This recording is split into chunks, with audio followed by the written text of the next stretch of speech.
Our community members have long observed foreign interference activities under our noses. Riding nomination forms handed out during consulate-affiliated demonstrations.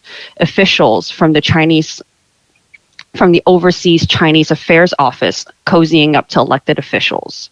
Ethnic reporters attending Beijing-backed conferences. Photo ops to wine and dine business and political elites. When the diaspora resists Beijing's transnational controls, dissidents' tires are slashed, activists are harassed and threatened, international students' study permits are declined, and passports applications are rejected. Overt criticism of Beijing or pointing out the PRC's influence operations could cost people career opportunities, business prospects, research funding, bar them from going to the PRC, and even jeopardize their personal safety and their extended family members. This Guy's Garage. Like and subscribe. As experts in your field, I guess I'll start with Miss Wong because I watched or I saw a clip of your appearance on a Canadian panel show, and you talked about the threat for you appearing on the show. Now, just by virtue of appearing on television, it isn't the risk. The risk is a result of your work, where you've gained your expertise on foreign election interference. Can you speak to what led to that point and how that threat would manifest itself for you? I'd be happy to.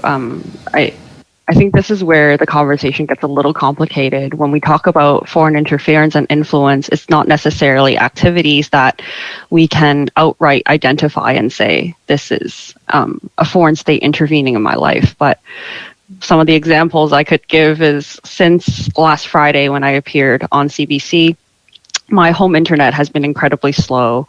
I've been getting more spam calls and more phishing emails and more spam texts, but is that an act of foreign interference or influence? I don't know. I do not have the expertise to identify whether these are a result of my appearance on media.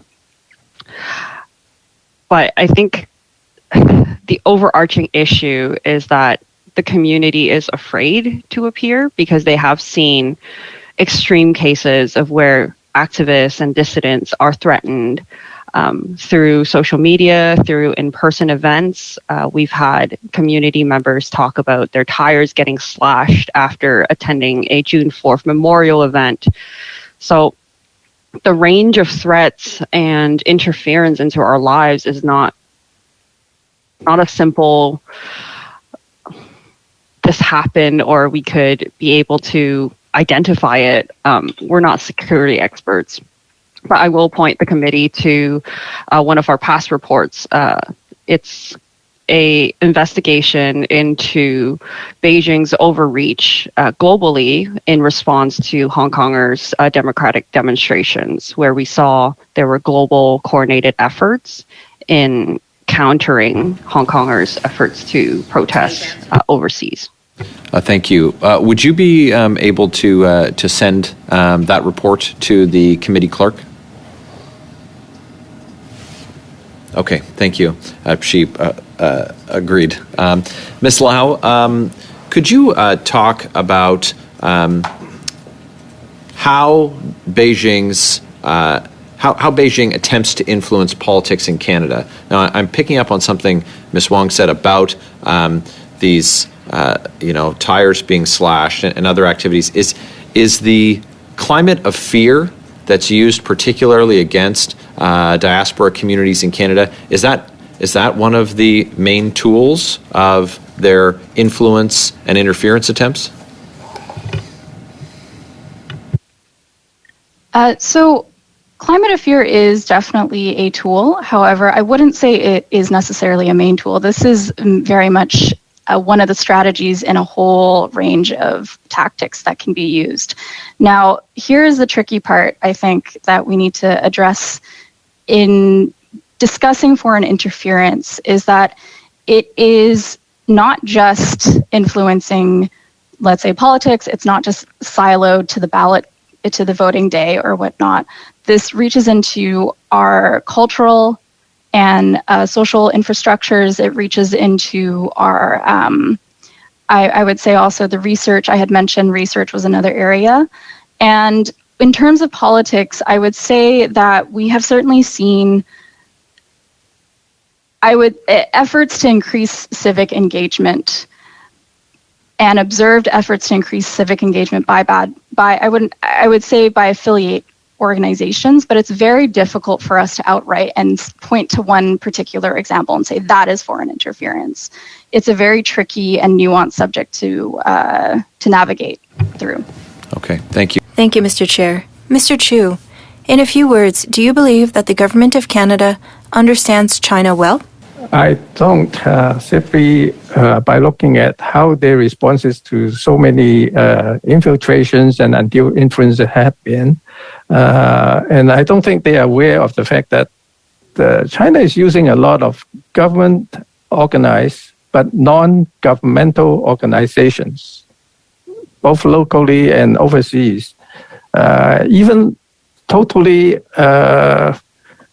apparently harmless names, for example, Chinese Students and Scholars Association, that kind of global organizations are literally controlling so many university student bodies, in Canada and elsewhere.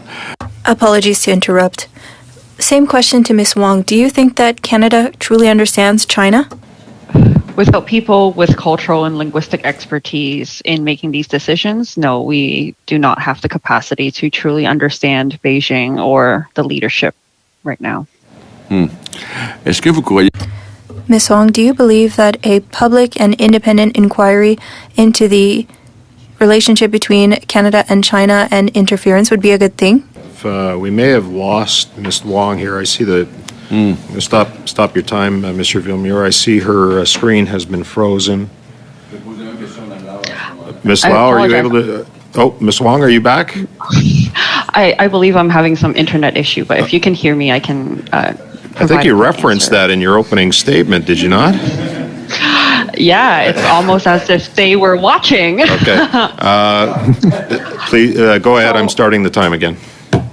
Thank you so much. I think there are crucial needs to rebuild trust in our democratic institutions, and for the public to be able to watch and understand what's happening, it's very important. On the other hand, I also understand that the diasporic communities who would have want to participate in this conversation, in this inquiry, may not feel safe in a public forum and may not feel safe in an open investigation. So I look to my community to see what type of engagement they would like to have in looking into foreign interference and influence in Canada.